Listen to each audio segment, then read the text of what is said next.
Hello everyone, welcome back to my channel. Please subscribe my channel. The familiar, bombastic theme music of Good Morning Britain faded, and hosts Ben and Alexia beamed their trademark, slightly combative smiles into the camera. A very warm welcome to Tuesday's show, Ben began, his tone slick and practiced. Coming up, we'll be talking to the founder of a new app that promises to organize your entire life. In living rooms and kitchens across the country, a collective, weary sigh seemed to ripple through the air. A low groan escaped David as he buttered his toast. Not him again. Please, not today. His wife, Sarah, paused while pouring coffee. Who? What did I miss? They're bringing back that life hack bloke, David muttered, gesturing at the screen with his knife. The one who talks about synergizing your morning routine like he's inventing the wheel. On screen, the guest appeared in a box beside the hosts. He was a man in his late 30s with aggressively perfect hair and a crisp, open-collared shirt. His name, Dr. Alastair Finch, appeared below him, followed by the title, Efficiency Psychologist and author of Win Your Hours. Alastair, always a pleasure, Alexia said, her voice a touch too bright. The pleasure is mine, Alexia, Ben. Alastair replied, his voice a smooth, condescending baritone. He immediately launched into a monologue. You see, the fundamental error most people make is treating time as a linear commodity. It's not. It's a cyclical ecosystem of energy investment. We must stop spending time and start planting it. In their kitchen, Sarah let out a short laugh. He's not wrong, I suppose. Just wait, David warned, his eyes rolling so far back he could see his own thoughts.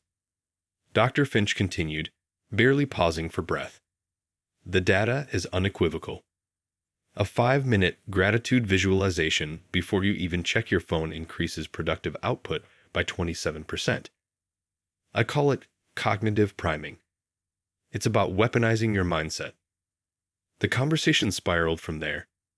He spoke in a relentless stream of corporate jargon and pseudoscientific terms, dismissing Ben's mild-mannered challenges with a wave of his hand and a patronizing. The research simply doesn't support that, Ben. We've moved beyond the 80-20 principle. David could take no more. He pointed the remote at the television as if it were a loaded weapon. I'm sorry, I can't. I just can't. With a definitive click, the cheerful hosts and the insufferable guest vanished, replaced by silence.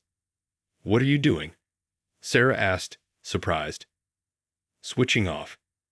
My sanity can't afford another second of that man telling me how to drink my coffee mindfully for peak performance. He wasn't alone. Across the country, thousands of other viewers were reaching for their remettes. In a flat in Manchester, a university student named Chloe groaned and navigated to a streaming service to watch a cartoon instead. In a retirement home in Brighton, elderly pensioner Arthur shook his head and turned to a gardening program, muttering, "Pompous young fool." Meanwhile, in the studio, a young intern named Mayo watched the live feed of the online comments and the real-time ratings ticker. Her eyes widened. A familiar, sharp dip was occurring. It was a pattern she'd noted before, one that always seemed to correlate with a particular returning guest. She quickly pulled up a graph on her secondary screen, comparing today's data with the last 2 times Dr. Alastair Finch had appeared. The correlation was undeniable. A steep, immediate drop in viewership the moment he began speaking. She flagged it to her producer, who glanced at the chart and shrugged. He's controversial. Controversy is engagement. No, sir, Maya insisted, pointing at the second-by-second data. This isn't engagement. This is abandonment. People aren't angry commenting. They're just leaving. Back in the studio, unaware of the quiet exodus he was causing, Dr. Finch was in his element. So you see, the key to a successful relationship is to apply the same KPIs, key performance indicators, that you use in the boardroom. It's about mutual metrics for emotional ROI. Ben, for the first time that morning, was genuinely speechless. He just blinked, a slight, pained smile frozen on his face. The silence in David and Sarah's kitchen was now filled with the gentle sounds of the radio from the other room. David took a sip of his coffee. See? Peace. It's a much better life hack. Sarah smiled. Okay, you win. That was utterly insufferable. The show would go on, of course.